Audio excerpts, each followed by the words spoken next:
Hello everyone, welcome to my channel. This is Bharat Vavare.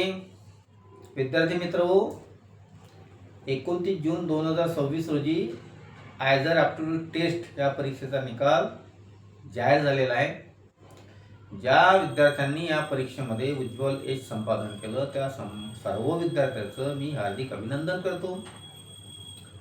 विद्यार्थी मित्र, result लागला त्यानंतर महत्त्वाची गोष्ट असते स्कोअर कार्ड डाउनलोड करायचं. तर बघा, आयझरची जी ऑफिशियल वेबसाईट आहे त्या ऑफिशियल वेबसाईटवर जायचं, रिझल्टवर क्लिक करायचं, त्यानंतर युजर नेम किंवा युजर आय डी टाकायचा आणि पासवर्ड टाकायचा आणि स्कोअर कार्ड डाउनलोड करायचं.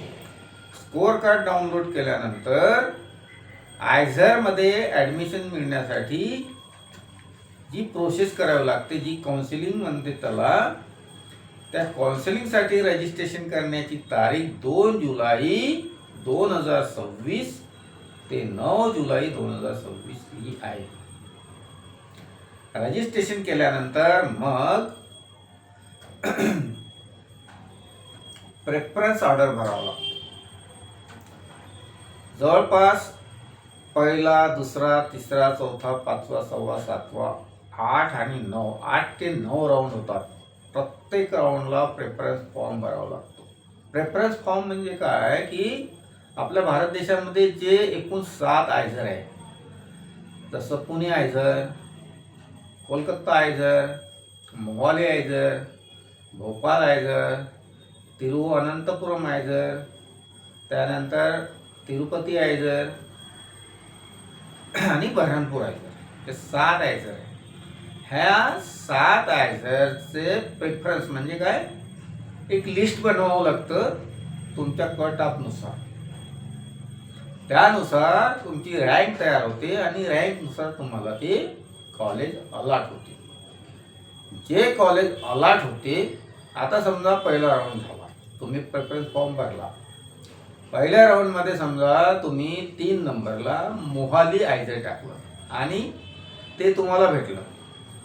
तुम्हाला असं वाटते की मोहालीपेक्षा मला पुणे हे टॉपचं आयझर आहे, तर पुणे आयझर भेटू शकते. त्यासाठी तुम्हाला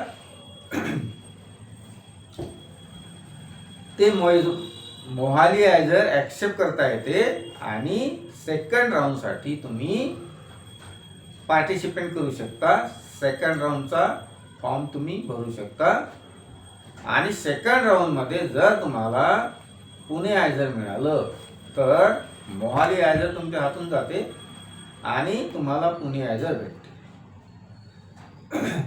त्यानंतर दुसरा राऊंड होतो, दुसरा राऊंड नंतर तिसरा राऊंड होतो, असे जवळपास 8 ते 9 राऊंड होतात. जे आयझर तुम्हाला तुमच्या कट ऑफनुसार, रँकनुसार मिळतं, त्या आयझरमध्ये जाऊन तुमचे जी फीस आहे ती फी भरावं लागते. साधारण जनरल, ओबीसी आणि EWS कॅटेगरीच्या विद्यार्थ्यांसाठी फी आहे 35,000 आणि SC, ST, PWD या विद्यार्थ्यांसाठी फी आहे 17,500. तिथं गेल्यानंतर तुम्हाला मेल येतो. त्या मेल वर डॉक्युमेंटची लिस्ट असते. ती लिस्टमध्ये बघा, आता डॉक्युमेंट लिस्टमध्ये काय काय असते, विद्यार्थ्याचं आधार कार्ड, IIT परीक्षेचं ॲडमिट कार्ड, त्यानंतर स्कोअर कार्ड, 10वीची मार्कशीट, 12वीची marksheet, caste certificate, income certificate, त्यानंतर नॉन क्रिमिनल सर्टिफिकेट आणि डोमिसाईल आणि नॅशनॅलिटी सर्टिफिकेट, त्यानंतर फोटोग्राफ्स. याच्यामध्ये सगळ्यात महत्त्वाची गोष्ट, आयझर बघा, ही संस्था केंद्र सरकारची संस्था आहे, त्यामुळे इथे तुम्हाला जे केंद्राचं कास्ट सर्टिफिकेट आहे तेच सर्टिफिकेट या ठिकाणी ॲक्सेप्ट केल्या जाते. विद्यार्थी मित्र, या व्यतिरिक्त ह्या 7 ज्या आयझर आपल्या देशामध्ये आहे ह्या खूप नामांकित आहे, पण या व्यतिरिक्त आणखी आपल्या देशामध्ये बघा, इंडियन इन्स्टिट्यूट ऑफ सायन्स ही संस्था बेंगलोरला आहे. या संस्थेमध्ये सुद्धा IIT म्हणजे काय, आयझर ॲप्टिट्यूड टेस्टद्वारे पण ॲडमिशन मिळते. त्यानंतर दुसरी संस्था IIT Madras, Indian institute of technology. या संस्थेमध्ये पण 4 वर्षाचा जो बीटेक कोर्स आहे, त्या बीटेक कोर्सला याच्यामध्ये इंजिनिअरिंग आणि मेडिकल सायन्स, केमिकल इंजिनिअरिंग असे 4 वर्षाचे कोर्स आहे. याला सुद्धा IIT द्वारेच ॲडमिशन मिळते. त्यानंतर IIT गुवाहाटी इथे पण 4 वर्षाचे कोर्सेस आहे, त्याला सुद्धा IIT द्वारेच ॲडमिशन मिळतं.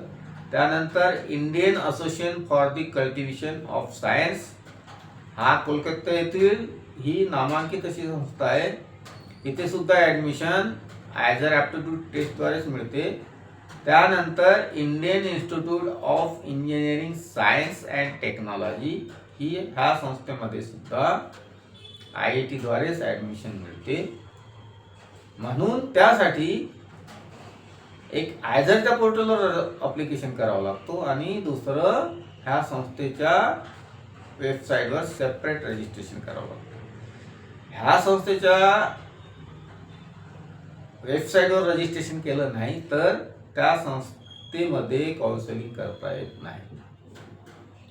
म्हणून विद्यार्थी मित्र, 2 ते 9 जुलै 2026 या दरम्यान काउन्सिलिंगसाठी रजिस्ट्रेशन करा.